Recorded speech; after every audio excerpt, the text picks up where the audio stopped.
Hello and welcome. My name is Mario Bernardi of the Grand Tour Europe, and today is the 6th of April, 1520.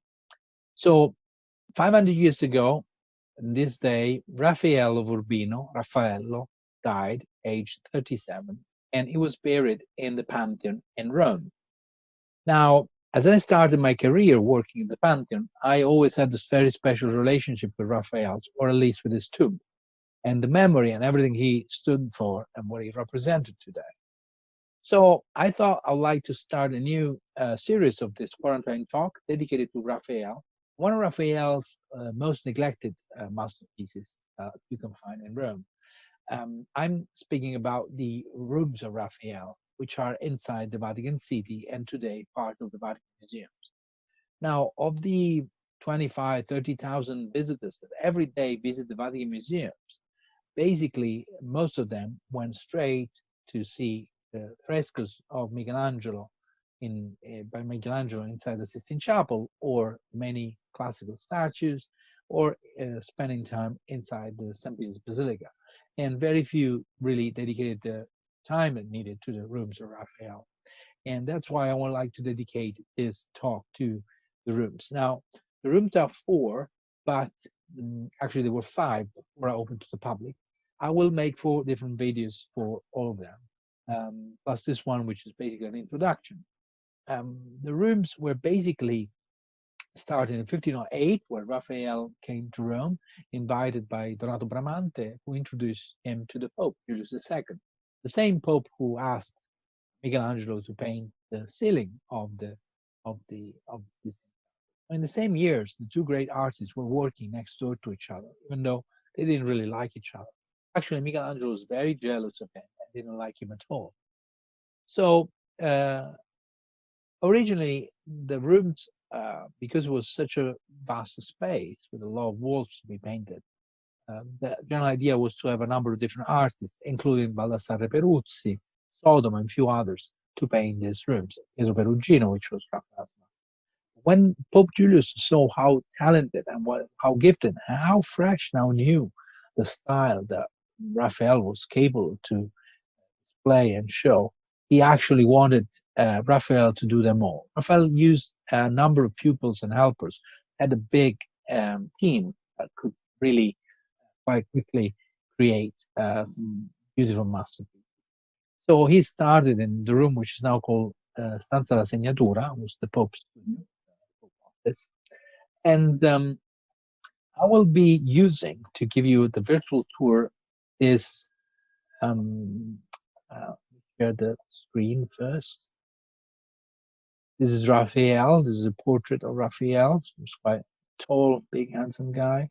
And I'll be using in the Vatican Museum's official website, museovaticani.va. VA stands for Vatican. You could see there's a virtual tour, and you can select a number of parts of the museum that you can actually visit with this 3D app, where you can actually navigate. Now, as I was saying, Raphael worked here for nearly 20, from 1508 till 1520, for about 12 years. But this room was only probably started when he died, and it was left unfinished. So the pupils were expected to take the job and complete it, which is what happened. Although there was a stop for nearly 2 years, because the following years, also the Pope, Leo X, Pope Medici, died, and for nearly 2 years, there was another Pope, Adrian VI, Adrian Florence, which he was from Utrecht, and he was not at all keen on spending that much money on art, on something that he found non-essential. So he stopped every type of construction, every art decorating, every kind of spending that was not necessary. Eventually, he died with much, with the, as most artists back then probably hoped. And his successor was the cousin of Pope Leo, the Cardinal Giulio de' Medici, who became then Pope with the name of Clement VII. The Cardinal straight away ordered to restart the works, and then the job was completed in about a year and a half, 2 years. By 1524, the rooms were completed. Now, this, the Rooms of Constantine, is the last one that was frescoed, but is the first one I would like to start from, because I'm showing you in this picture. So this is the map of this section of the Vatican Museums of the Vatican, the Sistine Chapel here. When you visit the museums nowadays, it's like a kind of one-way museum where you enter from one end and you can come out from another end. So you walk through in one direction and go back and forth as you do in most. Because the spaces are narrow and there's so many visitors every day. So you enter from this is the end part of the gallery of the maps. Then there's a passage here that leads into some stairs where you can get inside the chapel, or if you turn left here, you can get inside the Sobieski room. There's a giant painting by Jan Matejko. And then the next story is the Cellar of the Immaculate Conception, dedicated to the dogma of the Immaculate Conception, painted by Francesco Podesti in the mid-19th century. And then from here you get into the Rooms of Raphael, which are basically in a tower, which is middle-aged tower included in buildings, and the loggia, which were built by Donato Bramante in the same years where Raphael was decorating the rooms, and Raphael himself as well painted the loggias, which are beautiful decoration, but this is not open to the public. So nowadays you actually walk outside on a little balcony that is here, open passageway, facing the Cortile del Belvedere, which is now used as a car park. And then you enter from this corner to the Room of Constantine, which is basically this one here, the store here. That's a through here you get in the Sala dei Chiaroscuri, which was also painted by Raphael and his pupil, but then was damaged and completely repainted. There are also access to the Cappella Nicolina, frescoes by Beato Angelico. So every time these artists were to working in this room, there was also some other great master that worked there before. And actually, when Raphael was introduced to Pope Julius, one of the artists starting to work and decorating the rooms, he was supposed to work together with other artists like Peruzzi, Sodoma, and a few others, including Perugino, which was his master. But the Pope, as soon as he realized how innovative, how fresh, how great Raphael could be, dismissed all the other artists and left Raphael and his pupils in his workshop to do them. Now, I will be following now the actual tour that we will, if we were actually physically visiting it today. So as we enter, the first thing that we see is the Battle of Constantine. Now, before we go into the details of every episode, I have to tell you that probably when Raphael died in 1520, only a small part of it was made and they just tried to make. Now let me show you a detail that it could be found here.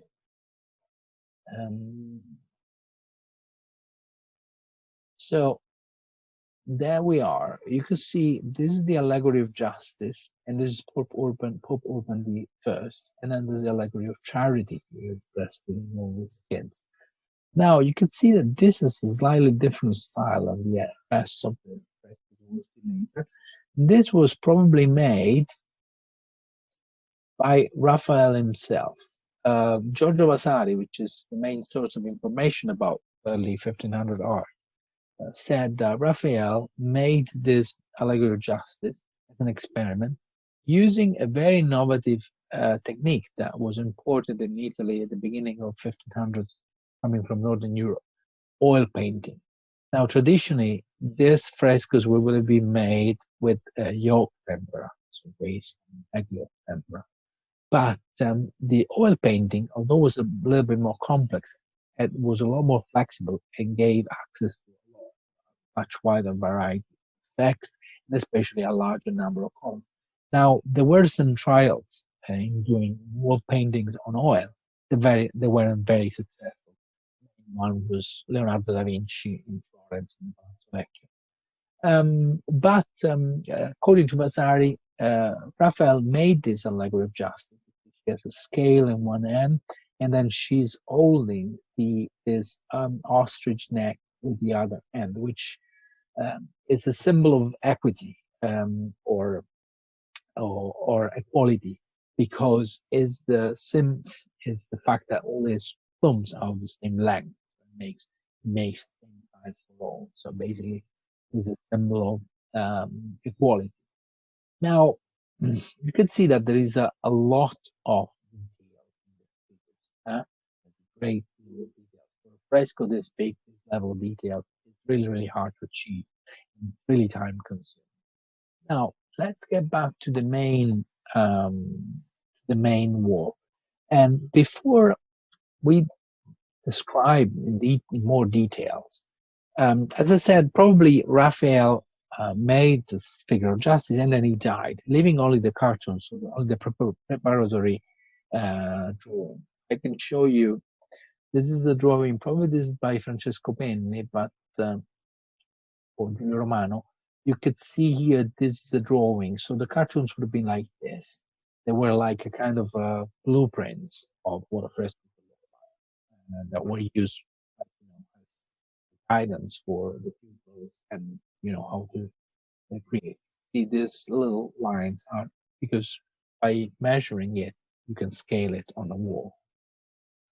Now, as soon as Raphael died, of course, everything stopped, but the pupils were ready to keep on going. And there is a very important document that I'd like to read to you. It's a letter that Sebastiano del Piombo sent to Michelangelo. Michelangelo at the time was living in Florence already. The Sistine Chapel was finished, and there was no other jobs at the moment for Michelangelo. So he was based in Florence at the time. But he kept a correspondence with one of his best friends, Sebastiano del Piombo, which was a great Venetian artist who came to Rome at the beginning of 1500s with Agostino Chigi, and later on became the official advisor of the popes in the 1530s. And it was for many, many years one of Michelangelo's best friends. Sebastiano, who is based in Rome at this moment, writes to Michelangelo, "My dearest compare is a friendly way to describe a very close friend, I can't remember. I believe you have heard that poor Raphael of Urbino has died, something which I think you must be very sorry about. May God forgive him." Of course, Sebastian here is ironic because the two of them, they really hate each other. Now, I should briefly inform you that the Sala dei Pontefici, which is the room of Constantine, needs to be painted, something that Raphael's workshop assistants keep boasting about. They want to paint it with oils. I beg you to remember me in this case and to recommend me to the most reverend Monsignor, which is the Cardinal Giulio de' Medici. Giulio de' Medici was the Leo's X, so the Pope that just died, cousin. But because his father, Giuliano de' Medici, was the one who was killed during the Congiura dei Pazzi, so was Lorenzo il Magnifico's brother, and when the Pazzi tried to kill both of them, Giuliano actually was wounded mortally, while Lorenzo survived. So Lorenzo took the young Giulio in his house, grew up as one of his children. So Giovanni de' Medici and Giulio de' Medici basically grew up together in the house of Lorenzo il Magnifico in Florence. Lorenzo also had Michelangelo in his house, which was actually educated in the house of Lorenzo il Magnifico. Well, all of them very close to each other, and they knew each other since childhood because Michelangelo was 15 or 16 when he entered Lorenzo il Magnifico's house. And if I'm any good to this type of work, please let me carry it out, because I will not bring you shame, as I believe I have not shamed you until now. I also wanted to let you know that today I bought my painting. So Sebastiano del Piombo at that time was working for another artwork made for the Cardinal Giulio de' Medici, Giulio of Giuliano, which I have it here. It's the raising of Lazarus. You see, let me share the screen again.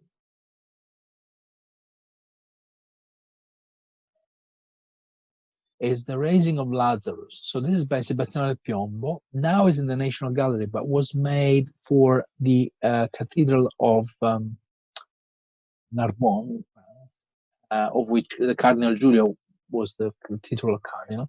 You could see in the Sebastiano artworks there's a lot of Michelangelo. Lazarus himself looks like one of the prophets of the Sistine Chapel.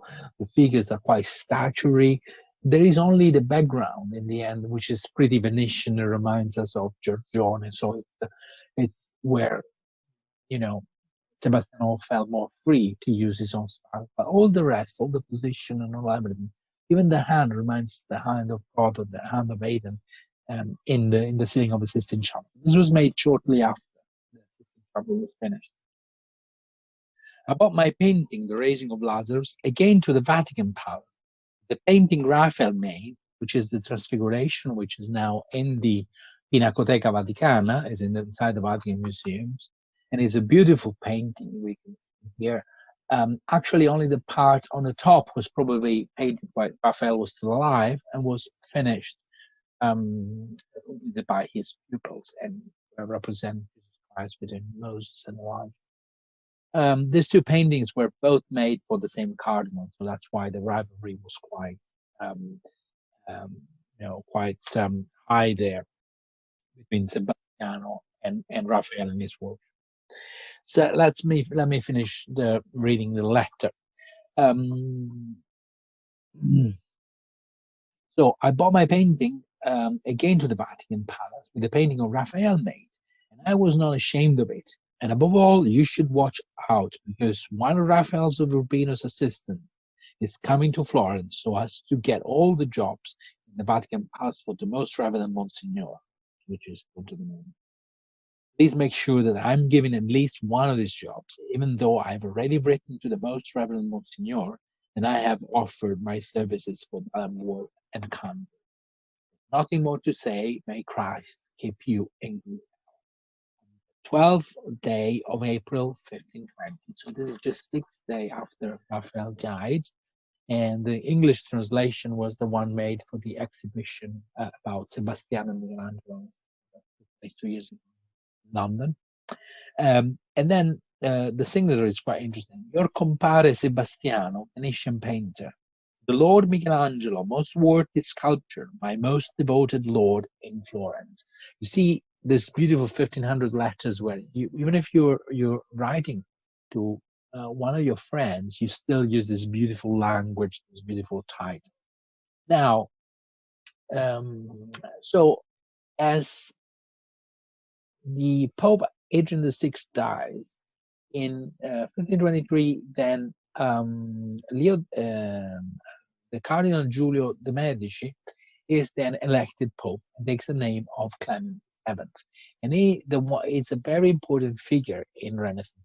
Now, you have to think that at the beginning of 1500s, Italy was in the middle of a long and very difficult political military turmoil, known as the Italian Wars, from 1494 till 1559. So basically, it was a moment in the Italian history and European history where national powers were forming. So France, Spain, still the Holy Roman German Empire, on most modern days Germany and Central Europe. And then Italy was divided in a number of little city-states. I would like to show you. This is the map of all the former Italian city-states. Would you see the Vatican being right in the center, the Papal States, the Kingdom of the Church, Kingdom of Naples in the south, a number of mini countries, mini states here in the center, Duchy of Milan, Republic of Venice. All these were at war against each other. So it started with the Lega Santa, the Papal States, and a few other states, including France, against the Republic of Venice. And later on, the same countries allied against France. So the main aim of the Italian wars was to keep all of the situation, the status quo, as it was before the war. Basically, none of these small countries wanted their rivals to expand. And so the whole situation wanted to be kept under control. Same time, France and Spain were using Italy as a way to show their increasing power in Europe. So when Charles V, King of Spain, became Emperor of the Holy Roman German Empire instead of the King of France, that was the moment that the war became even stronger and even more important.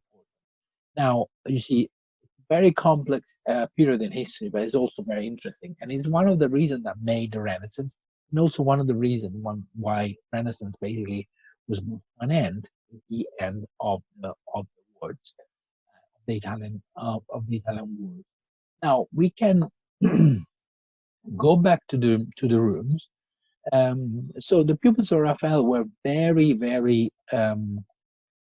excited about this occasion, and the first fresco that was made is this one, the Vision of the Cross, which will be the subject of the next talk.